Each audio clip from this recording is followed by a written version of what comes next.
Ahí tenemos video llamado El vendedor de humo. Y perfectamente eso habla de una necesidad y de un problema que viene de la mano con esa necesidad. La necesidad es necesidad de esperanza. Desde el año pasado, a partir de la pandemia, todos nosotros estamos asistiendo a una generación que necesita esperanza, que urge escuchar un mensaje de esperanza. Pero tristemente, de la mano con esa necesidad de esperanza, han aparecido toda clase de vendedores de humo.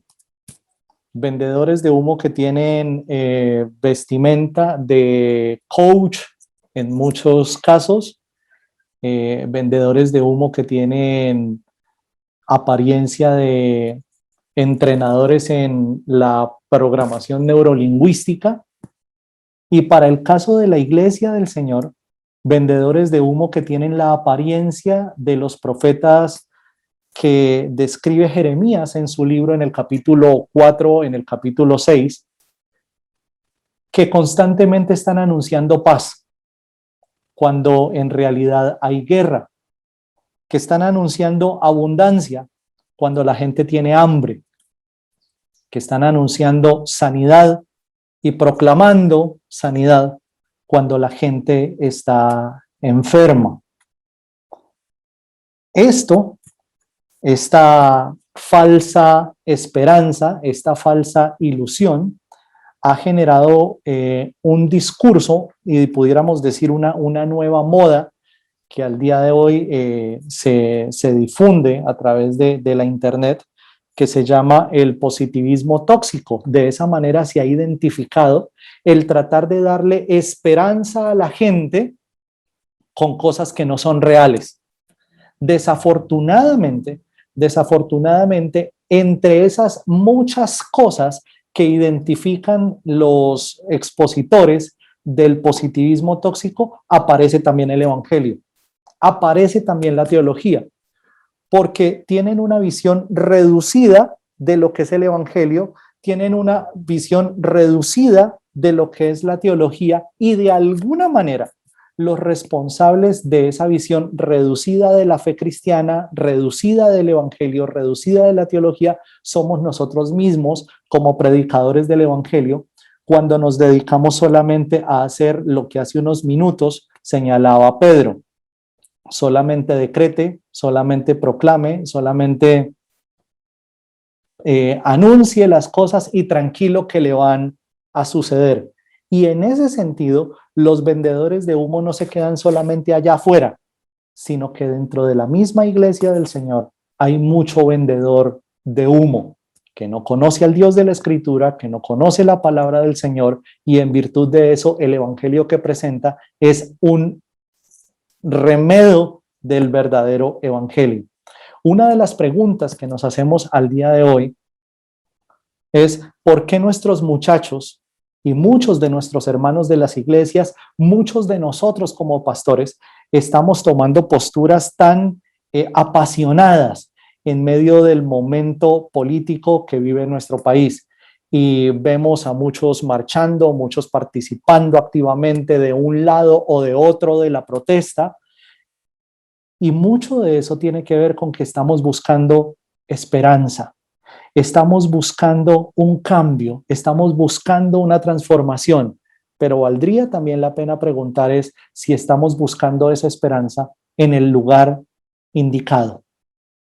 Y el día de hoy quiero compartir con ustedes una reflexión que le he titulado El reino del cielo, esperanza en la tierra y esperanza en el cielo. El reino del cielo, esperanza en la tierra y esperanza en el cielo. Y quiero invitarles que por favor abran su Biblia conmigo en el Evangelio de Lucas, capítulo 3. Evangelio de Lucas, capítulo 3, y vamos a leer los primeros 20 versículos. Dice la palabra del Señor: en el año 15 del imperio de Tiberio César, siendo Poncio Pilato gobernador de Judea y Herodes tetrarca de Galilea, y su hermano Felipe, tetrarca de la región de Iturea y Traconite, y Lisanias, tetrarca de Abilinia, durante el sumo sacerdocio de Anás y Caifás, vino la palabra de Dios a Juan, hijo de Zacarías, en el desierto. Y él fue por toda la región contigua al Jordán, predicando un bautismo de arrepentimiento para el perdón de los pecados. Como está escrito en las palabras del profeta Isaías: voz del que clama en el desierto, preparad el camino del Señor, haced derechas sus sendas. Todo valle será rellenado y todo monte y collado rebajado. Lo torcido se hará recto y las sendas ásperas se volverán caminos llanos. Y toda carne verá la salvación de Dios. Por eso decía a las multitudes que acudían a él para que las bautizara: camada de víboras, ¿quién os enseñó a huir de la ira que vendrá? Por tanto, dad frutos dignos de arrepentimiento y no comencéis a deciros a vosotros mismos: tenemos a Abraham por padre, porque os digo que Dios puede levantar hijos de Abraham aún de estas piedras. Y también el hacha ya está puesta a la raíz de los árboles, por tanto, todo árbol que no da buen fruto es cortado y echado al fuego.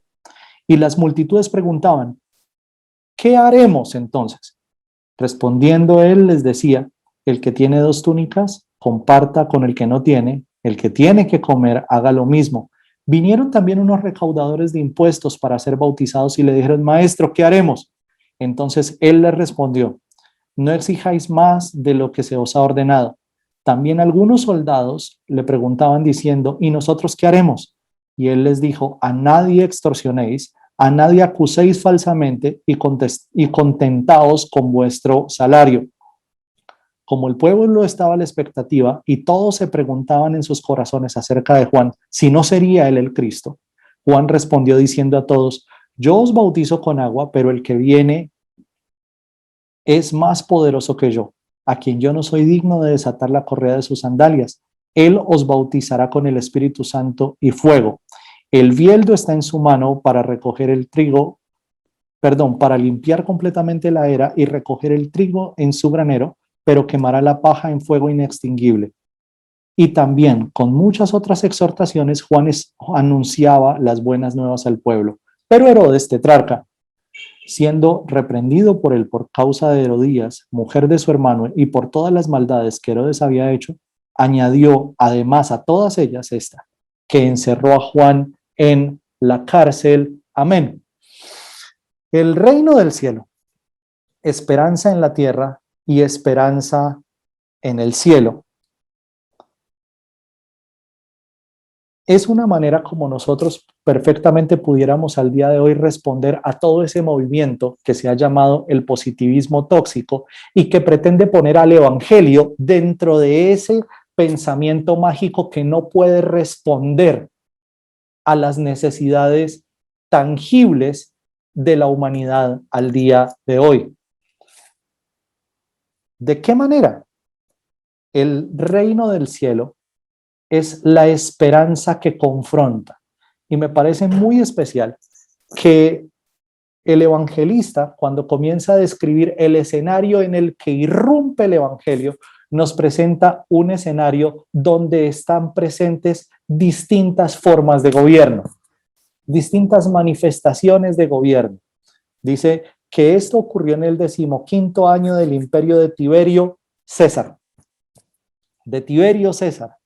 Y recordarán ustedes que el César no solamente era el emperador, pero adicional a eso, el emperador era considerado el hijo de los dioses. Y si se quiere, era el caudillo romano. El caudillo romano, no necesariamente por aceptación, pero por imposición. Y César, al final de su recorrido, al final de su vida, esperaba que ocurriera esa apoteosis y que después de su muerte él mismo fuera incluido en el panteón romano como uno de los dioses a los cuales adorar. Al día de hoy, si bien nosotros no estamos bajo un sistema de gobierno de imperio o algo así, sí existe en el pensamiento de nuestra sociedad todavía ese caudillismo, que es precisamente el que hace que se calienten los ánimos de una nación como la nuestra. y pretendemos que cada caudillo, del lado que sea, es prácticamente un Mesías, es prácticamente un Dios, es el que sí nos va a dar la respuesta que necesitamos a este momento. Y en ese orden de ideas, cada uno se pone en la tarea de defender a su Mesías, de defender a su ídolo, de defender a su caudillo, como si fuera este el dador de la verdadera esperanza. Pero ahora no solo eso, sino que Lucas describe que este César, este emperador, había delegado en las distintas provincias, pero para la que nos interesa a nosotros, que es la Palestina del primer siglo, había delegado a Pilato como gobernador de Judea y la región de Galilea la había entregado en cabeza de estos herederos de Herodes el Grande, no menos corruptos y no menos malvados que su padre, ¿no? Y ahí tenemos a Herodes, el tetrarca en Galilea, a Felipe en la región de Iturea, Lisanias en Abilinia. Y estos son también poderes políticos, poderes civiles que manifiestan el hambre por el poder, que manifiestan el anhelo por el poder. Y muchas personas dentro de esta Galilea del primer siglo, dentro de esta Palestina del primer siglo, tratan de encontrar entonces en Pilato también un caudillo, en los Herodes un caudillo, y personas a las cuales adular para conseguir también beneficios particulares. Como si no fuera poco estar bajo un emperador y bajo unos regentes puestos por este emperador, aparece un otro modelo de poder. Y dice, durante el sumo sacerdocio de Anás y Caifás, el poder religioso, que si el emperador ni quiere, pero tampoco puede traer esperanza al pueblo, los Herodes y el procurador Pilato tampoco quieren y no pueden traer soluciones al pueblo, el poder religioso tampoco está interesado en traer respuestas ni esperanza al pueblo, y tampoco pueden, porque ellos mismos, teniendo la escritura, han olvidado al Dios de la escritura y han constituido todo ese judaísmo del primer siglo en su reino personal, al punto que estos dos, Anás y Caifás, son miembros de la misma familia y se han encargado de blindar el sacerdocio dentro de la misma familia, ¿no? Algo similar a lo que ocurre hoy en muchas congregaciones, donde el poder se ha concentrado dentro de algunas familias y hay de la persona que trate, pues, de llegar allí al servicio o de levantar una manifestación de servicio dentro de esos esquemas religiosos de nepotismo, porque inmediatamente es apartado, inmediatamente es corrido, ¿verdad? Y no entra allí. Ahora, esto es todas las manifestaciones de poder completamente corrupto en el que comienza a florecer la esperanza del evangelio. Y el evangelio en ese sentido trae esperanza confrontando precisamente todas esas manifestaciones. Ahora, para poder confrontar esas manifestaciones de poder corrupto, es necesario, es vital que el evangelio se mantenga fiel al dueño del evangelio, que es Dios, y que no se comprometa ideológicamente, ni políticamente, ni económicamente con ninguna corriente, ni de derecha, ni de izquierda, ni de centro, ni para arriba, ni para abajo, ni para el lado que sea, sino que se mantenga fiel al Señor. Y por eso llama la atención la manera como la confrontación de Juan se da, porque dice, la palabra del Señor vino a Juan estando en el desierto. Y esa referencia del desierto seguramente que no es solamente un asunto geográfico para ayudarnos a entender dónde mismo estaba Juan, sino hace referencia a un hombre que se ha mantenido en la medida de las posibilidades sin casarse con estas ideologías que tienen completamente corrompida a la Palestina del primer siglo, ¿verdad? Ahora, estando allá, la palabra con la que el Señor envía a Juan es la de Isaías, voz del que clama en el desierto. ¿Y a quién tienes que prepararle el camino? ¿A un político? ¿A un partido político? ¿A un caudillo? ¿A un sistema económico? ¿A un partido aunque fuera cristiano? No, el camino debe prepararse al Señor. El camino se prepara para el Señor. Y la manera de preparar el camino no es otra que la fiel exposición del mensaje antiguo. Aquí Juan no se está inventando la rueda. Aquí Juan no está confrontando con un nuevo mensaje. La función de Juan como profeta es hacer que la mirada de todo el pueblo vaya a lo que ya había sido anunciado con anterioridad, al mensaje antiguo. Y esto es: preparen el camino del Señor, hagan derechas sus sendas. Y hacer derechas las sendas es un mensaje de confrontación, tanto para el imperio como para los tetrarcas, pero también para Pilato, pero para todas las personas que de alguna manera se han dejado meter bajo la influencia de todos estos modelos, de todas estas manifestaciones de poder. Y esto es porque algunos están en el valle y dice, y requieren ser rellenados. Otros están en la cumbre y la cumbre necesita ser allanada. Es decir, Juan está evidenciando a través del texto de Isaías que los unos y los otros necesitan proceder en arrepentimiento delante del Señor. Que aquí no hay bueno y no hay malo. No, todos necesitan volver en arrepentimiento delante del Señor. Aunque algunos se crean aquí arriba y otros se crean aquí abajo, el llamado del Señor es que todos debemos proceder en arrepentimiento. Y esto es lo mismo que dice el apóstol Pablo en la carta a los romanos cuando nos recuerda, no hay justo, no hay bueno, ni siquiera uno. Palabras tomadas también del libro del profeta Isaías. ¿Ven? Ahora, este mensaje es el llamado de arrepentimiento que la iglesia necesita retomar para poder proclamar esperanza.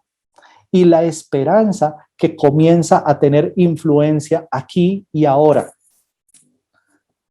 Mucho se ha hablado acerca de las estadísticas de la población, de cuántos cristianos hay en nuestro país y lo que fuera. Y esas estadísticas, digamos que todavía están en un plano bastante gaseoso, porque no sabemos si realmente hay esa cantidad de cristianos en Colombia o sencillamente estamos rotando de congregación en congregación y más bien seguimos teniendo unas estadísticas erróneas.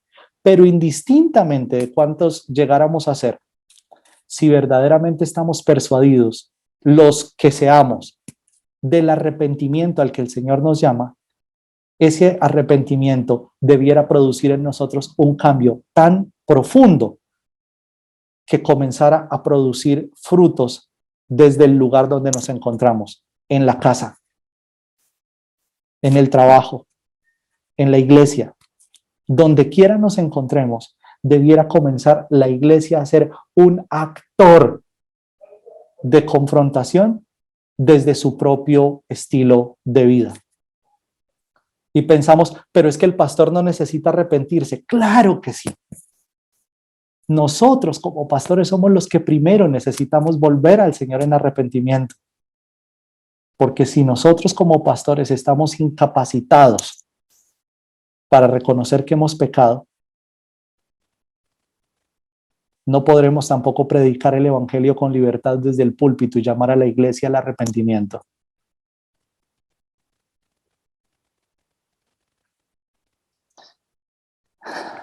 Todo lo torcido se hará recto y las sendas ásperas se volverán caminos llanos. Y el propósito de esto es que toda carne vea la salvación del Señor.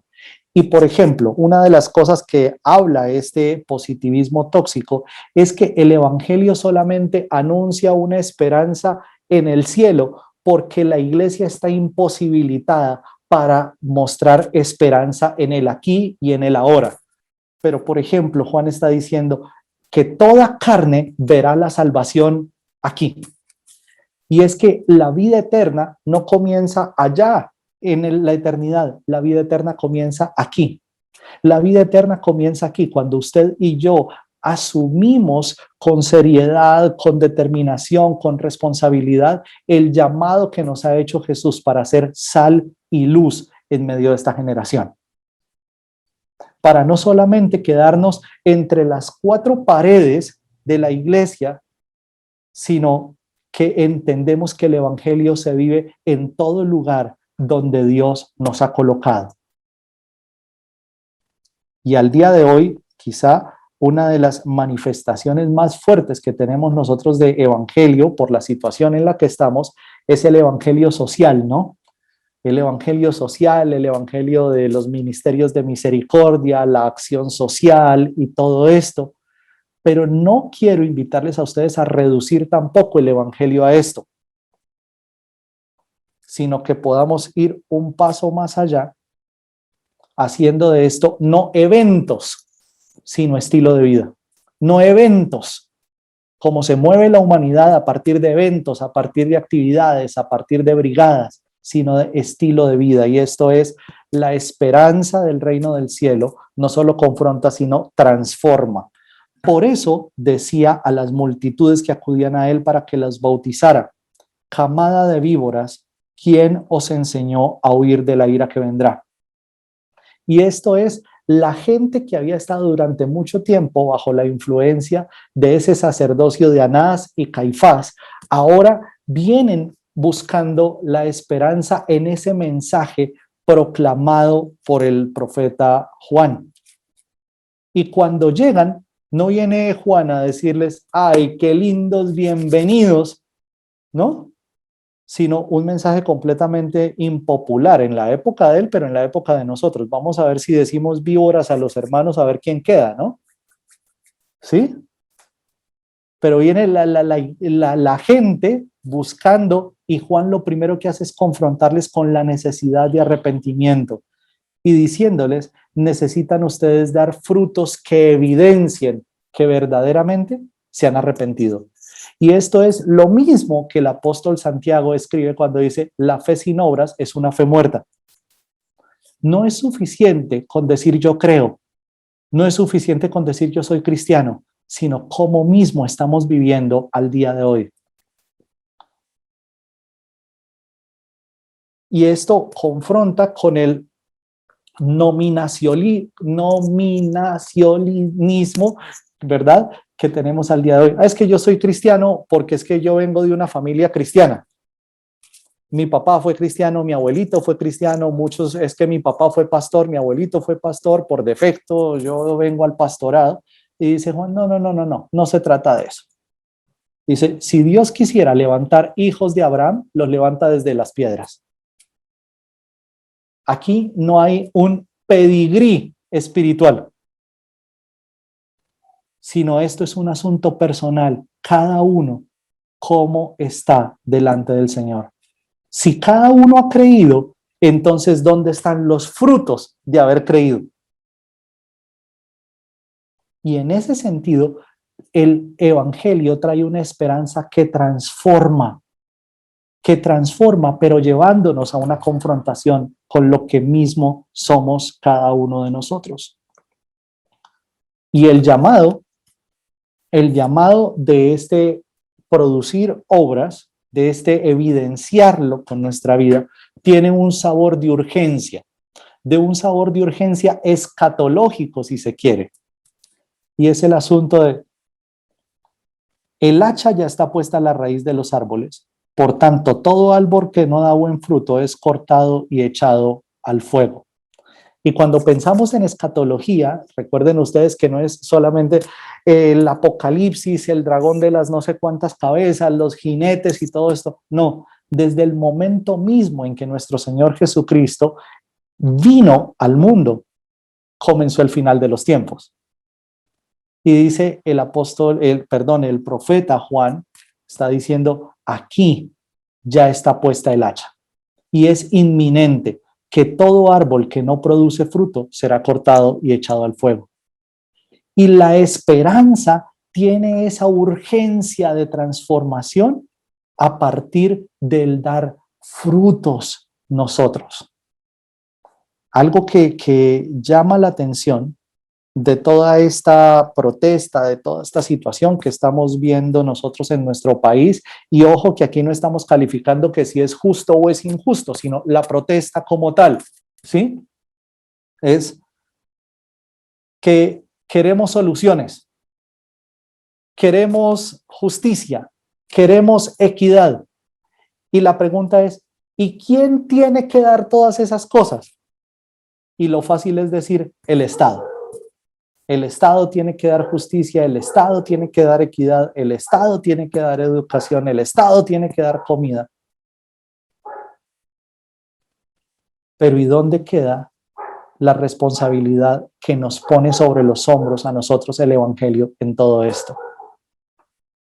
Porque es lo que viene. Esas mismas multitudes a las que Juan está conminando a ser transformadas, le preguntan, ¿y qué haremos? Y él les decía, el que tiene 2 túnicas, que comparta con el que no tiene. El que tiene que comer, que comparta con el que no tiene nada para comer. Y esto es, en lugar de esperar que la justicia venga de los estados, que la justicia venga de los gobernantes, usted y yo, de alguna manera, como hijos de Dios, somos gestores de justicia, gestores de equidad, gestores de transformación. Y no necesitamos tener cantidades de dinero. Dice, de lo que tiene, comparta con otro. De lo que tiene, comparta con otro. Hay muchos que todavía están diciendo es que cuando Dios me dé a mi plata, ahí sí voy a comenzar a compartir. No, si usted no puede compartir de lo poquito que tiene ahorita, el día que tenga mucho, menos, porque va a estar tan enamorado de lo mucho que no lo va a querer compartir con nadie. Por eso me llamaba la atención el llamado que nos hacían Pedro y Manuel a través del grupo de WhatsApp. Hay una comunidad enorme en Cisneros, Antioquia, que está pasando por una situación terrible. Y nosotros como hijos de Dios estamos llamados a dar de lo que mismo Dios nos ha dado. Y perfectamente pudiéramos decir, sí, es que nos den. ¿Pero quién? Los estados, los gobiernos. Pero es que el evangelio debe dar esperanza en la tierra. Y eso tiene que ver con de lo poco que tenemos o de lo mucho que tenemos, compartamos con otro. De esa manera, la esperanza del evangelio no queda solamente en el plano de lo celestial, que es real y es la esperanza última, pero es que el evangelio también tiene que hacer una transformación de su entorno. El evangelio también tiene que ser sal y ser luz. El evangelio también tiene que responder a esas necesidades muy reales y muy tangibles que tiene la sociedad nuestra al día de hoy. Por ejemplo, una cosa que me ha parecido muy, muy bonita que ha hecho uno de nuestros hermanos aquí en Coinonos es organizar unos kits que se los ha llamado los kits de caminante.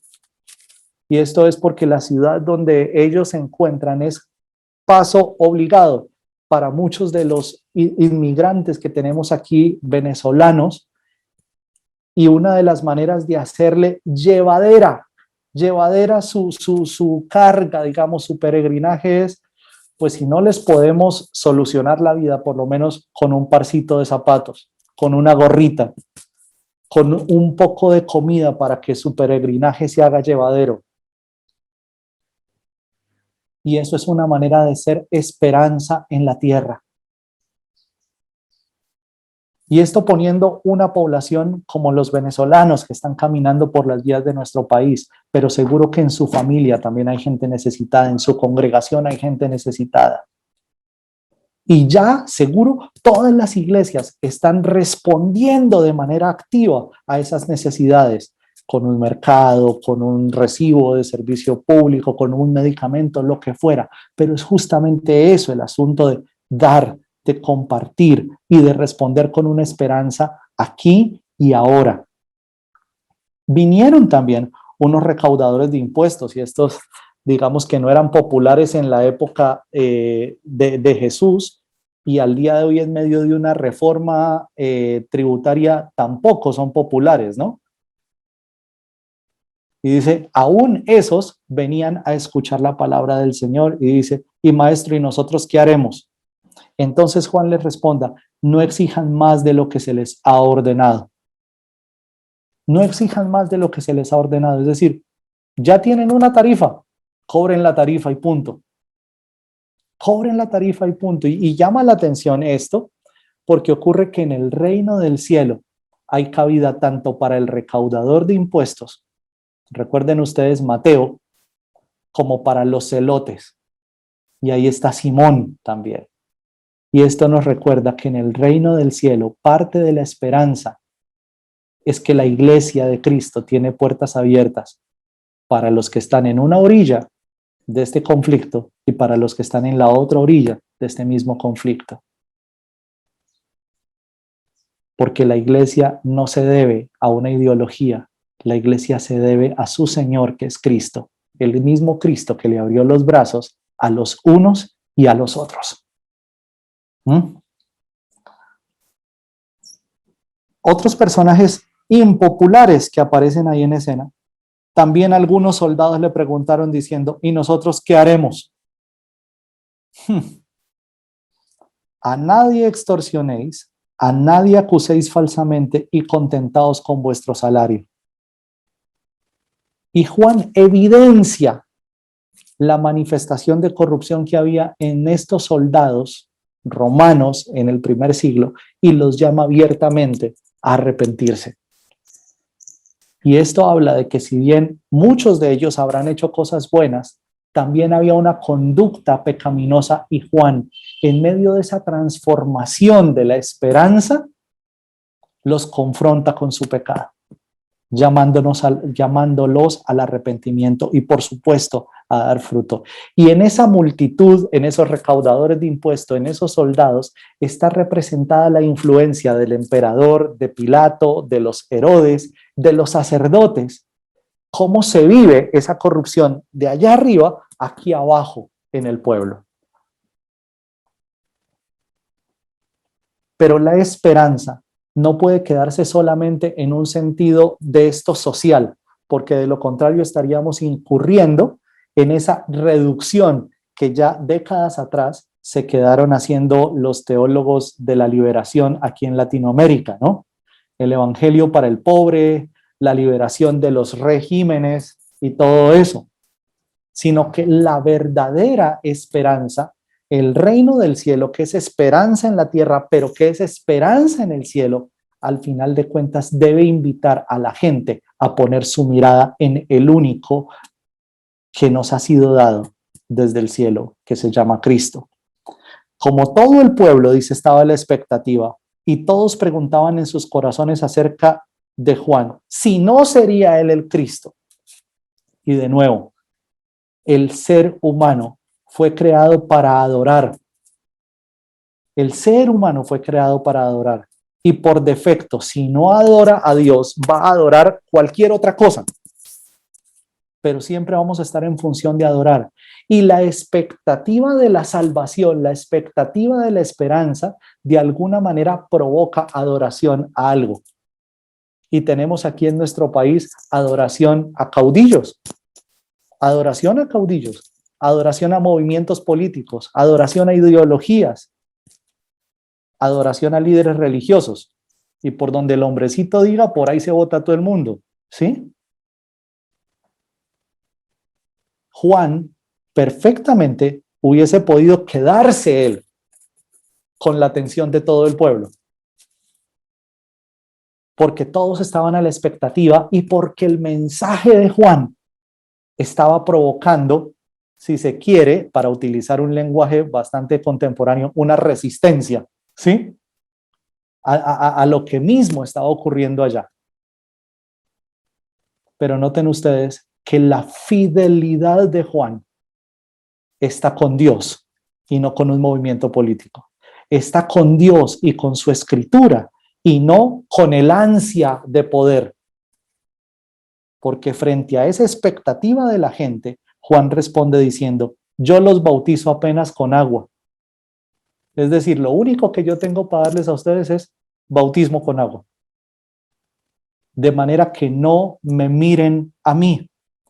Pero viene el que es más poderoso que yo. Y la labor de nosotros como iglesia al día de hoy es invitar a la iglesia, pero también a toda persona a la que Dios nos da la posibilidad de compartirle su evangelio, a poner la mirada en Cristo y no en un salvador terrenal. No en un caudillo que va a sacar a Colombia de la olla.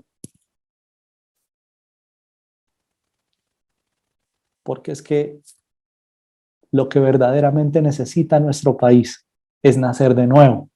Y eso solo lo puede provocar Cristo por el poder de su Espíritu Santo en medio nuestro. Y eso solamente lo puede provocar en la medida, escúcheme bien, que la iglesia sea fiel predicando un evangelio que transmite esperanza a través de confrontar el pecado, a través de una transformación donde usted y yo nos convertimos en actores reales de esa transformación, provocando frutos dignos de arrepentimiento, ¿no? Viviendo los frutos que el Espíritu provoca en nosotros, pero otra vez, la mirada puesta en Cristo, porque ni siquiera la iglesia es Mesías, ni siquiera la iglesia es caudillo. La iglesia proclama, como lo hiciera Juan en ese momento, el nombre de Jesús. Y dice Juan, yo ni siquiera soy digno de desatar la correa de sus sandalias. Él los bautizará con el Espíritu Santo y fuego. Y de nuevo, con la misma urgencia que llama a la multitud a vivir esos frutos dignos de arrepentimiento, vuelve y los insta diciendo, el bieldo está en su mano. ¿En la mano de quién? Del que viene. Para limpiar completamente la era y recoger el trigo en el granero, pero quemará la paja en fuego inextinguible. Y esto es para nosotros entender que si bien Cristo la primera vez vino como siervo, la segunda venida de nuestro Señor es como rey. Y no como un rey corrupto al estilo de Tiberio César, no al estilo de un oficial romano corrupto como Pilato, no al estilo de los Herodes, no al estilo de Anás y Caifás, sino nuestro Señor viene como el Rey de Reyes y el Señor de Señores. Y mal haríamos nosotros con vaticinar aquí, ¿cuándo será? ¿Cuándo será? Pero que el Señor viene pronto, viene pronto. Y corresponde que nosotros como iglesia también seamos conscientes del momento en el que nos ha correspondido vivir. Ahora, este Juan ha asumido con tal fidelidad su llamado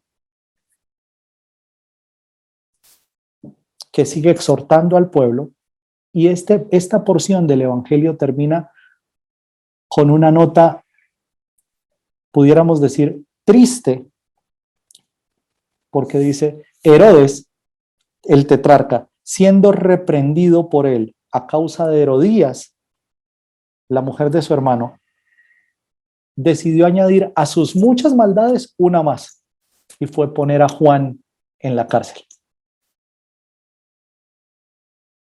Mientras el café y mientras el saludo y la oración, Manuel decía, No tenemos la certeza de si Dios nos está introduciendo en un tiempo de tribulación. Lo que sí tenemos claro es que la predicación fiel de la palabra del Señor, si bien nos presenta como fieles delante del Señor, también va a tener consecuencias terrenales que no sé si necesariamente todos están dispuestos a asumirla. En días pasados, en medio de la cuarentena y todo esto, recibíamos noticias de predicadores que habían sido encarcelados por predicar el evangelio. Algunos en Alemania, otros en Canadá, otros en Asia. Y esto, digamos que cada vez va cundiendo más por muchas partes. Pero de nuevo, frente a un movimiento como este del positivismo tóxico que dice ni siquiera la iglesia puede prometer esperanza verdadera, Lucas nos recuerda que la esperanza sí es real. Es el reino del cielo que tiene esperanza aquí en la tierra, pero la esperanza proyectada por fin sí en los cielos, que es Cristo mismo. El que vino, el que volvió al cielo y el que ha de venir por su iglesia. Mis hermanos, quiero invitarles que oremos y le pidamos al Señor que a través de su palabra provoque fruto en el corazón de cada uno de nosotros. Y que definitivamente la iglesia, representada en cada uno de nosotros, no se convierta en una vendedora de humo. Papá, delante de ti estamos, reconociendo que ninguno de nosotros tiene nada para dar. Que lo que tenemos no es de nosotros, sino que nos ha sido dado, que es tu palabra. La esperanza que proclamamos no es propia de nosotros, sino también nos ha sido dada, que es Jesús. Y habiendo recibido, Señor, tan grande esperanza, ayúdanos, Santo Dios, a proclamar arrepentimiento a través de esa esperanza, Señor, siendo nosotros mismos los primeros confrontados, siendo nosotros mismos los primeros auscultados, Señor, por tu palabra. Y permítenos, Señor, trascender también, conforme a tu gracia, del dicho al hecho, y que la fe de tu iglesia, Señor, sea una fe con obras. Una fe con obras, y no tienen que ser las mega obras, Señor, sino acciones de amor, tan sencillas como las que plantea Juan en su mensaje. El que tiene 2 túnicas, comparta una con el que no tiene. El que tiene que comer, comparta con el que no tiene.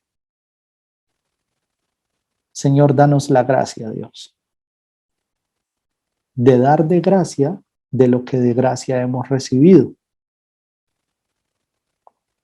Y en esa transformación, Señor, que a las muchas personas que llegan a congregarse en la iglesia tuya, Señor, que podamos hablarle con claridad de este camino de arrepentimiento, de restauración y de transformación, que es seguirte a ti, conocerte a ti, amarte a ti, oh Dios. Y Señor, que dentro de nuestro mensaje, que es tu palabra, Señor, podamos ser fieles para que la mirada de la gente no esté puesta en un caudillo, ni en un movimiento, ni en una ideología, ni siquiera en la misma iglesia, Señor, sino que la mirada de todas las personas pueda estar puesta en ti, Señor, como autor y consumador de la fe, como la esperanza que no avergüenza, que eres tú, Señor. Y una esperanza real, tan real, que comenzando aquí en la tierra, trasciende a la eternidad en los cielos. Provoca tú, Señor, en nosotros el fruto de tu Espíritu Santo y permítenos ser sal y luz en medio de esta generación. Te lo pedimos, papá, en tu santo nombre. Amén y amén.